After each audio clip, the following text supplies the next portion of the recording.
au niveau de l'adresse de ce musée, on est vraiment sur une ouverture au grand public.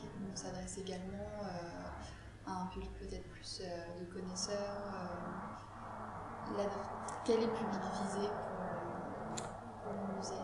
L'histoire des établissements culturels, c'est l'histoire de l'ouverture des collections et d'un savoir au public le plus large possible. C'est de toute façon d'ailleurs écrit dans les statuts de toutes les institutions culturelles. Pour les musées, le terme qui est utilisé, parce qu'il y a cette relation individuelle avec un lecteur, ou avec un chercheur, ou avec un amateur qui vient travailler sur une œuvre, un objet, il y a ce terme de communication, donc on n'est pas seulement là pour valoriser ou pour diffuser, mais il y a vraiment cette notion de communication qui est peut-être plus forte, qui est propre aux bibliothèques, mais que je trouve intéressante parce qu'elle est vraiment très forte. Mais bien sûr, tout cela est à croiser avec les objectifs de conservation qui limitent la possibilité de communiquer, justement, qui imposent un certain nombre de règles, mais la volonté de tout scientifique, c'est de faire savoir. Donc c'est bien le grand public qui est visé, c'est un musée. Et je suis absolument persuadée, bien sûr, que cet objet-là est peut-être un petit peu plus demande un petit peu plus de travail de médiation que d'autres où il y a une très grande évidence. C'est aussi une question culturelle. On est un pays, enfin nous sommes dans un pays où la force du visuel est extrêmement forte. La relation avec la peinture est très puissante et fait que les visiteurs viennent très naturellement dans les musées de beaux-arts ou d'art moderne et contemporain, enfin en tout cas tous les musées qui permettent de montrer des œuvres picturales, mais il n'empêche que à chaque fois que vient le grand public, celui des journées du patrimoine, celui de toute occasion, celui qui a toute occasion, dès qu'on lui en donne l'occasion en tout cas, vient ici aussi, est extrêmement impressionné et attaché à ce que ces collections racontent.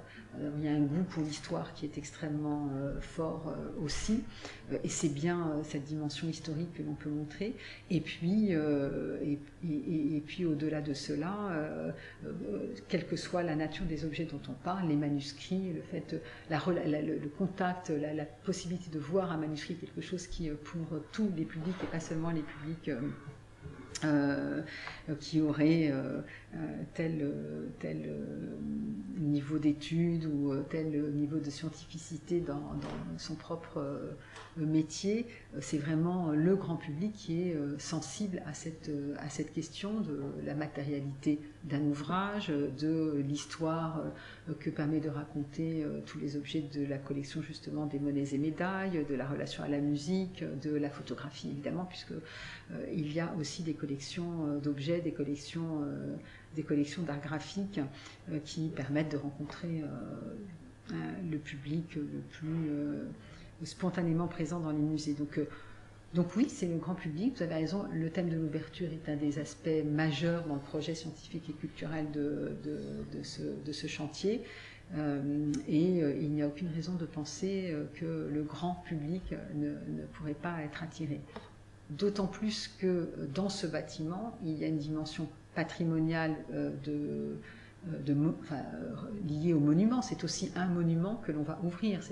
Ce sont des collections que l'on va davantage montrer. C'est une bibliothèque qui devient une bibliothèque pour tous, mais c'est aussi un magnifique ensemble immobilier qui va devenir un monument comme tous les monuments qui se visitent à Paris, qui pourra se visiter.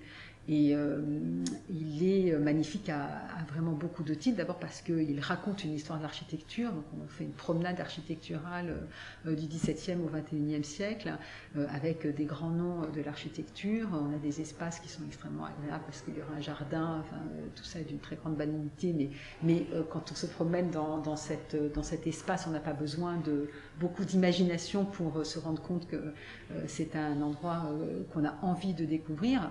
Il y a cette dimension de secret, de lieu secret qui va tout d'un coup ouvrir ses portes, qui évidemment est une adresse qui est faite au grand public.